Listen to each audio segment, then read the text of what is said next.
works. And by leaving a church and getting away from somebody doesn't make the wrong right. Do you know that's the biggest hindrance to revival today? Do you know what the biggest hindrance is? It's not the devil. It's not the demons from hell. It's not the sinner. It's not the ungodly world. You know what it is? It's professing Christians that wrong one another and they really can't come together in unity anymore. There's a whole lot of people that would love to come to this revival, would have loved to have been here, heard the Lord family sing, these other singers sing, would have loved to come and worship the Lord with these folks here. But do you know why they didn't come? They couldn't come. And you know why they couldn't come? Because of you.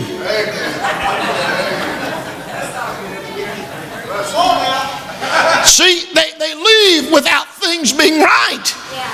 And therefore, since they don't make it right, they think that you feel the same way about them. There you go. Now please listen to what I'm about to tell you. I cannot make a single solitary person in this world love me. I can't make anybody love me. I can't. But I can make it hard for them not to love me. And when you get to the place that you're ready to come to that point, I've got a dear friend way up in years, and he tells me every now and then with tears in his eyes, he said, when I got saved, I'd wronged so many people. He said, after I got saved, I had to knock on a lot of doors. And he said, everyone I went to, the devil told me the same thing. You wronged that person as a sinner, and they'll never forgive you. He said, do you know, I've yet to meet the first person that I had wronged, that when I went to them and told them I was sorry, every one of them were happy for me.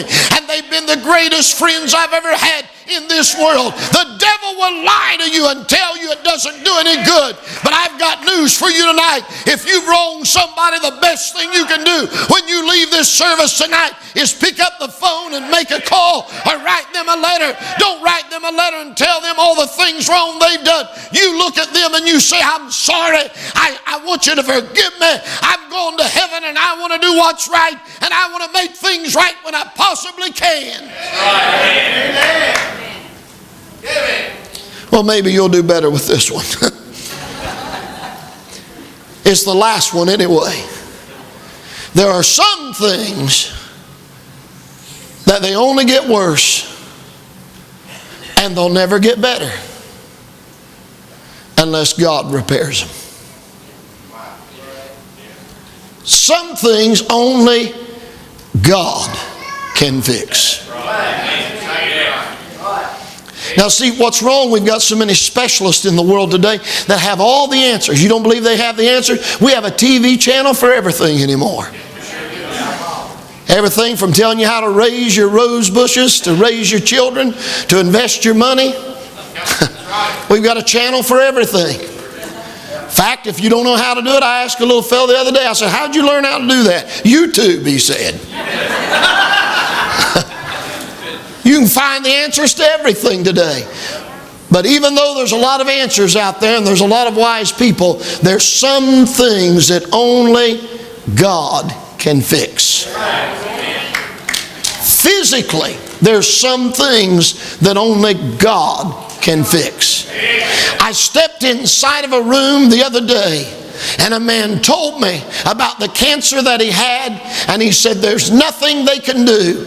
And he said, preacher, what am I going to do? I said, the decision is easy. You have no decision to make. You only have one thing that you can do. Trust God. That's right.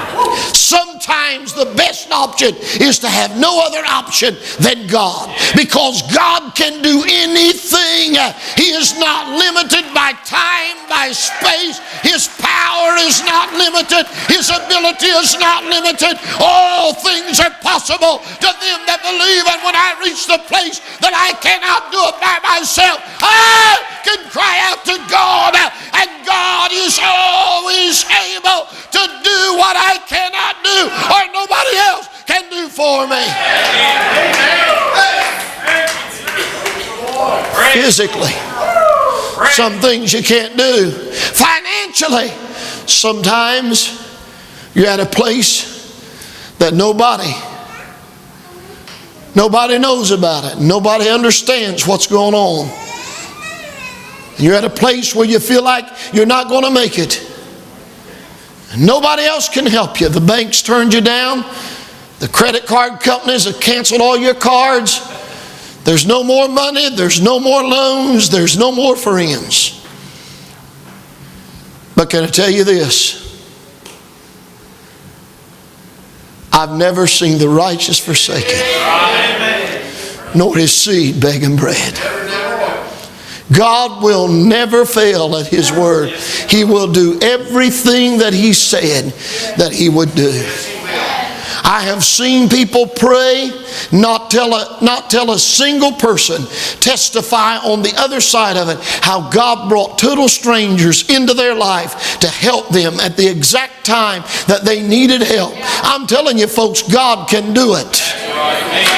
God can do it.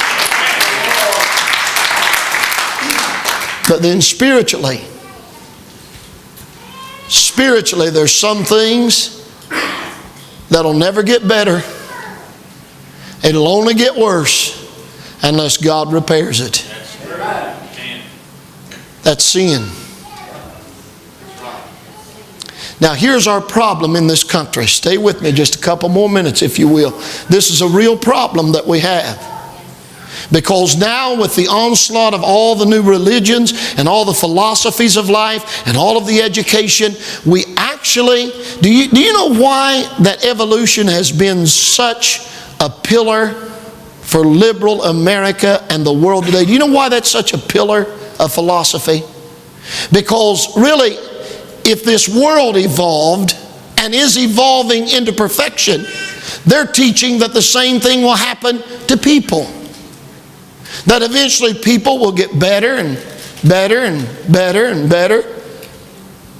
But I got news for you. If things are getting better, why do I have to lock my doors now? That's right. That's right. I didn't have to do that as a child. My parents never locked our house door. I never remember them locking the door. We'd go to revival.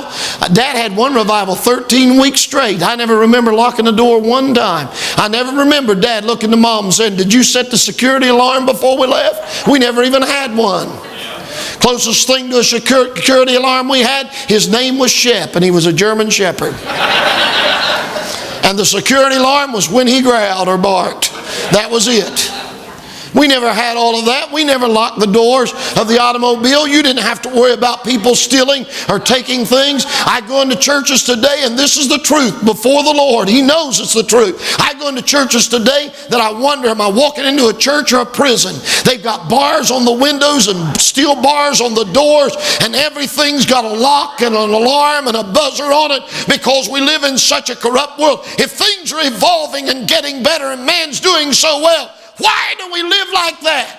Why can't our prisons hold the prisoners?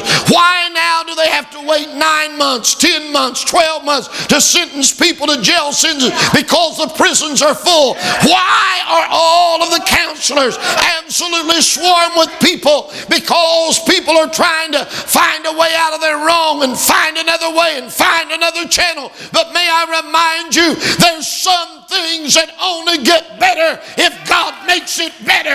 You can't fix yourself. You can't forgive your sin. You can't cleanse your soul. Only the Lord can do that. Amen.